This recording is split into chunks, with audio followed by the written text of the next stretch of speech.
오늘 시편 146편입니다. 이제 시편 146편부터 150장까지는 시편의 마지막 결론 부분입니다. 시편이 5권으로 구성이 되었는데요. 146편부터는 이제 5권 마지막 결론 부분을 다루고 있습니다. 이제 계속 150장까지는 이제 하나님을 찬양하는 찬양시로 구성이 되어 있습니다. 하나님을 찬양하는 것이 결론입니다. 왜 찬양해야 되는가? 이제 오늘 본문에 보시면 하나님은 우리 인간이 의지할 만한 그런 분이다라는 것을 강조하고 있습니다. 3절 보시면 사람들을 의지하지 말라. 왜냐하면 도울 힘이 없기 때문이다 말씀합니다. 호흡이 끊어지면 흙으로 그냥 돌아가서 소멸되기 때문에 사람을 의지해서는 안 된다. 5절 하나님을 자기의 도움으로 삼고 소망을 두는 자는 복이 있다. 왜? 6절 봐보세요. 하나님은 천지를 창조하신 능력의 하나님이시다. 그렇기 때문에 그의 도움을 소망하는 자는 하나님은 능력이 있으시기 때문에 도움을 주실 수 있다라고 말씀을 합니다. 10절 보시면 하나님은 영원히 통치하시는 온 우주 만물의 통치자가 되신다. 이렇게 말씀합니다. 하나님은 능력자시고 통치자이십니다. 그래서 우리가 의지할 만한 그런 대상이십니다. 근데 이제 7절부터 보시면 9가지의 다양한 문제를 가진 사람들이 나옵니다. 하나님의 능력, 하나님의 통치는 이 세상에 어떻게 드러나는가? 하나님의 살아계심을 이 세상에서 우리는 어떻게 경험하게 되는가? 다양한 인간의 부족과 문제를 통해서, 인간의 연약함을 통해서 하나님의 능력을 경험하게 된다라고 말씀을 하고 있습니다. 7절부터 보시겠습니다. 9명의 다양한 문제를 가진 사람들이 나옵니다.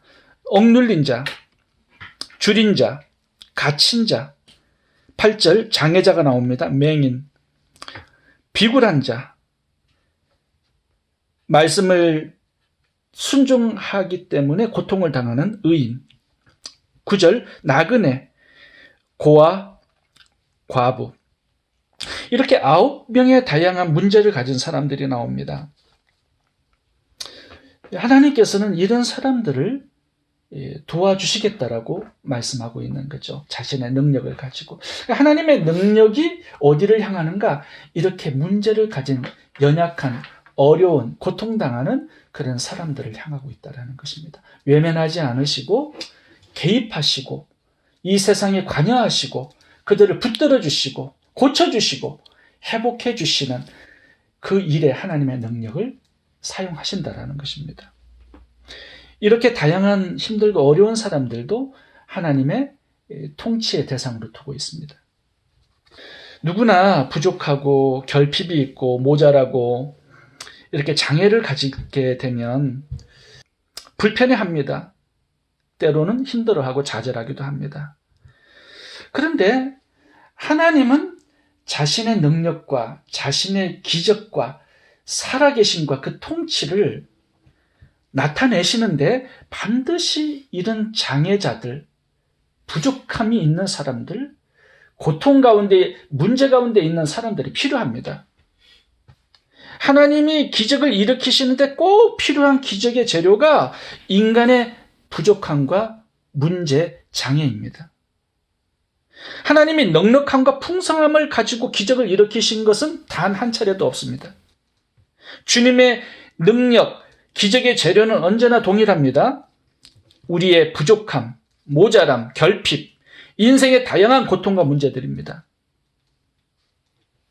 홍해가 가로막히는 문제가 있었기 때문에 주님은 홍해를 가르는 기적을 일으킬 수 있었습니다. 나사로가 죽어서 썩고 있었기 때문에 주님은 부활의 기적을 일으킬 수 있었습니다. 오병이의 기적도 마찬가지입니다. 그곳에 굶주림과 부족과 결핍의 문제가 있었습니다. 그래서 오병이의 기적을 일으킬 수가 있었던 것이죠. 오늘 본문에 장애자가 나오죠. 맹인. 삭개오도 장애자라고 말할 수 있습니다. 난장이었습니다. 신체에 결핍이 있었습니다. 그래서 어떻게 했습니까? 예수님을 만나고 싶은데 장애가 있기 때문에 안 되는 거죠. 뽕나무로 올라갔습니다. 예수님께서 그의 이름을 불러주십니다. 신체적인 장애와 결함 때문에 예수님을 만나 재산의 반을 구제로 사용하는 기적의 사람이 될 수가 있었던 것이죠. 장애와 문제가 있다는 것은요, 재앙이 아닙니다. 기적의 재료를 가지고 있다는 뜻입니다. 하나님의 능력을 만나는 기회를 가지고 있다는 뜻입니다. 저는 요한복음 4장을 보면 수가성 여인이 나오는데 이 여인 정말 복받은 여인이었습니다. 왜 그렇죠? 남편을 5번 갈아치웠기 때문이에요. 6번째 동거하고 있습니다.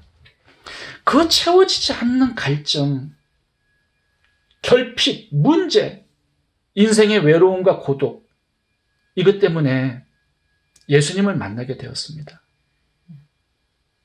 내가 볼 때는요, 이게 장애고 문제예요. 부족함이에요. 결핍이에요. 그런데 주님께서 보실 때는 이게 기적의 재료입니다. 하나님의 능력을 나타낼 수 있는 기회가 생긴 것입니다. 여러분, 우리 속에는요, 우리의 인생을 바꿀 수 있는 엄청난 기적의 재료가 이미 주어져 있다는 거 알아야 합니다. 그래서 저는 오늘 이 본문을 읽으면서 나의 결핍과 문제, 장애들을 긍정적으로 바라보는 시각을 좀 가질 필요가 있다고 생각합니다.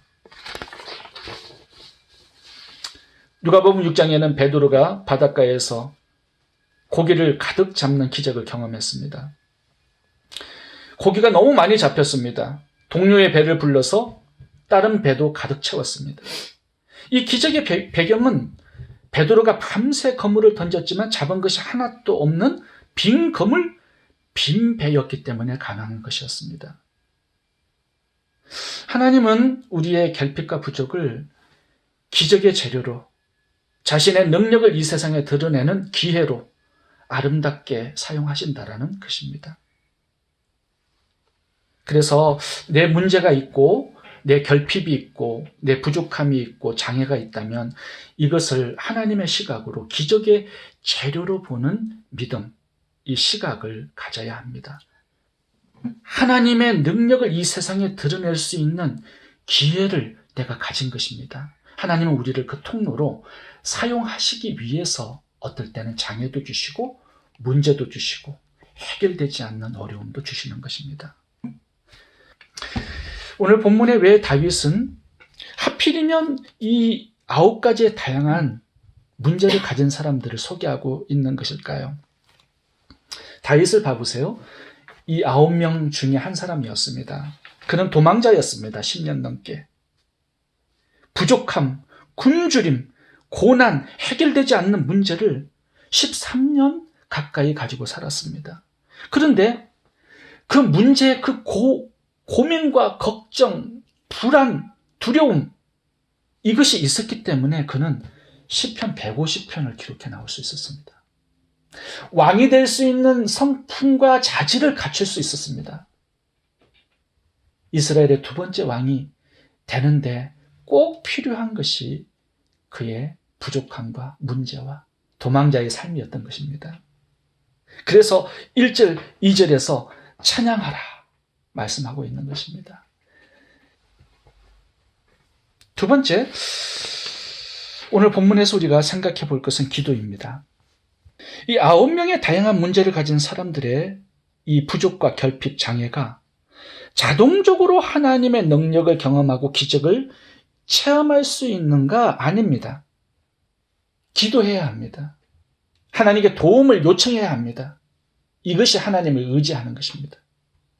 자동적으로 하나님의 도움을 덧입을 수 없습니다. 나의 동의가 있어야 합니다. 하나님 도와주세요. 7절, 억눌린 사람들이 하나님의 정의의 심판을 경험하기 위해서는 기도해야 합니다. 줄인 자들에게 먹을 것을 주시는 여호와 이레 하나님을 경험하기 위해서는 기도해야 합니다. 갇힌 자들에게 자유를 주시는 하나님을 체험하기 위해서는 기도해야 합니다. 맹인들의 눈을 여시는 하나님의 기적을 보기 위해서는 기도해야 합니다. 요한복음 2장에는 물이 포도주 되는 기적이 나옵니다. 그 기적에는요, 예수님의 어머니 마리아의 기도가 있었습니다. 그런데 도움을 요청했더니 예수님께서 때가 이르지 않았다고 도움을 주지 않았습니다. 마리아는요, 포기하지 않습니다. 하인들에게 예수님이 무엇을 말씀하시든지 그대로 하라고 명령을 내립니다. 이 포기하지 않는 지속적인 기도 가운데요, 예수님은 마음을 바꾸셨습니다. 행동하기 시작하십니다. 기적은요, 하나님의 능력은요, 지속적인 포기하지 않는 기도를 통해서 경험되는 것입니다. 마태복음 15장에는요, 수르보니게 여인의 이야기가 나옵니다. 딸이 귀신 들려서 예수님께 도움을 요청하러 나왔습니다. 그런데 예수님은 침묵하십니다. 그리고 나는 이스라엘의 선지자지 이방인들의 선지자가 아니다라고 거절합니다. 자녀의 떡을 취하여 개들에게 던짐이 마땅하지 않다고 얘기합니다. 이 개 취급을 당하면서도 이 수르보니게 여인은 딸의 치유를 위해서 예수님께 끝까지 포기하지 않고 기도합니다. 예수님께서는 고쳐주면서 이 여인의 믿음을 큰 믿음이라고 칭찬해 주셨습니다. 오늘 본문의 결론을 보면서 5절을 같이 보도록 하겠습니다. 야곱의 하나님을 자기의 도움으로 삼으며 여호와 자기 하나님에게 자기의 소망을 두는 자는 복이 있도다. 왜 여호와 하나님을 자기의 도움으로 삼으라고 얘기하면서 야곱의 이름을 언급하는 걸까요? 바로 기도 때문이죠. 기도. 야곱이 약복강에서 형 에스에게 이제 죽음을 당하는 위기를 가지게 됩니다. 400명의 군사를 이끌고 형 에스가 약복강을 건너오는 야곱을 죽이려고 기다리고 있습니다. 죽음이 얼마 남지 않았습니다. 근데 야곱은 밤새 철야하면서 하나님께 살려달라고 기도합니다. 하나님은 처음에는 거절하셨습니다. 그래서 이 기도가 새벽까지 이어집니다. 야곱은 놓아주지 않았습니다. 하나님, 나에게 복을 주세요. 환도뼈를 꺾어버렸습니다. 그래도 하나님을 놓아주지 않습니다.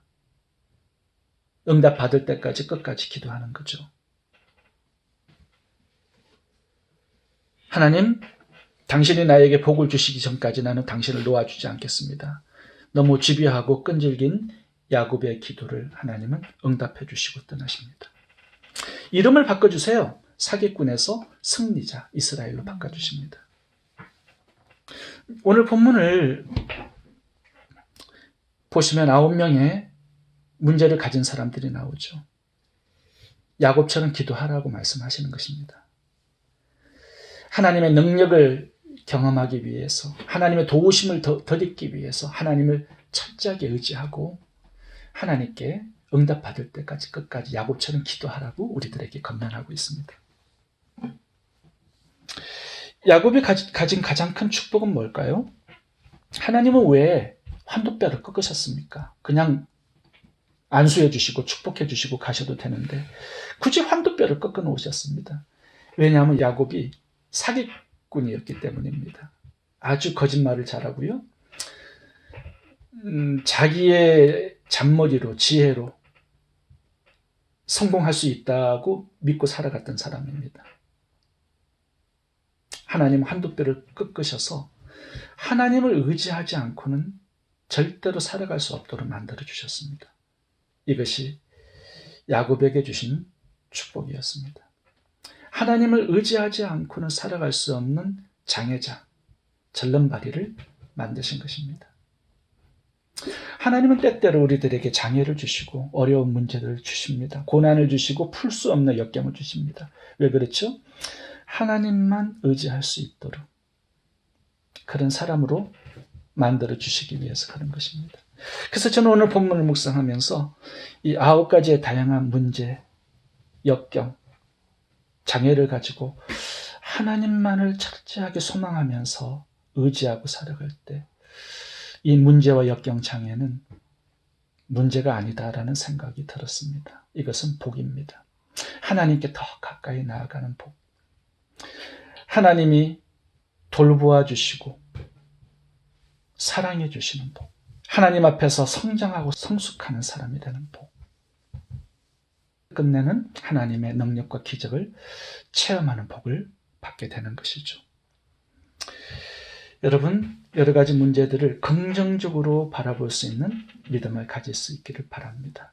그리고 그 문제를 가지고 하나님을 의지하면서 야곱처럼 지속적인 기도, 포기하지 않는 기도를 드리실 수 있기를 바랍니다. 하나님은 자신의 살아계신 자신의 능력을 우리들에게 드러내실 것입니다. 기도하겠습니다.